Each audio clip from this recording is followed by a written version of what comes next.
fallouts. But I think the other stage on which we'll see developments is the political fallout, which is where there's this mega shouting match going on between Rishi Sunak and Boris Johnson go. Does it sort of die a death, so by midweek we're focusing on something else, or does it manage to run and run? That may be in the form of one or two more people deciding to stand down, though that sort of looks as though it's rather lost momentum, but who knows? Does something else happen? Because, of course, I think tomorrow or Wednesday we move on the story and expect to see the Privileges Committee report. Yes.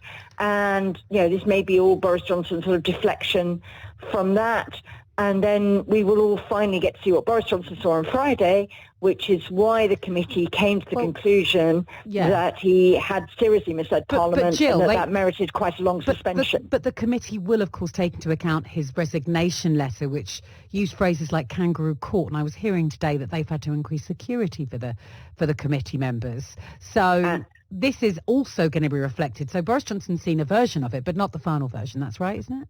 Well, it was a version sent to him in draft for him to comment back. I think the committee will now assume that they're not going to get detailed drafting comments from him because he they have their 1,000 words in resignation. The interesting question is whether they decide that actually the comments he made on Friday are further contempts of Parliament, and they decide to expand the scope of their report to make some comment on that as well. So we will see, because the committee was set up by Parliament to judge his behaviour, so it is in a sense dragging them into the mire, describing them as a kangaroo court, and I can imagine that's not gone down very well. So we'll see where that ends up.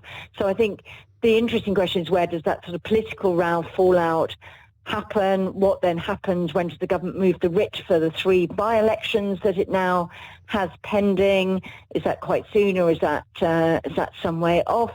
Also the SNP by-election, which we interestingly overshadowed by developments in Scotland as well. We've not even mentioned, absolutely. So we've got that, are they rushed through so that they happen before the July recess? And I think what Rishi Sunak will be hoping, she said speculatively, is to, have this as a bit while, sensible people are focusing on the Ashes and tennis and stuff like that, and it happens all through the summer, and then he can sort of come back and have got all these things under the bridge in September, and then possibly sees himself as having 9 months to a year run through to a general election, and hope that he's managed to restabilise his party. Well, we're very grateful for your time and analysis, Jill. Real pleasure to talk to you. Jill Rutter there, who was a former civil servant and with the Institute of Government and UK in a Changing Europe.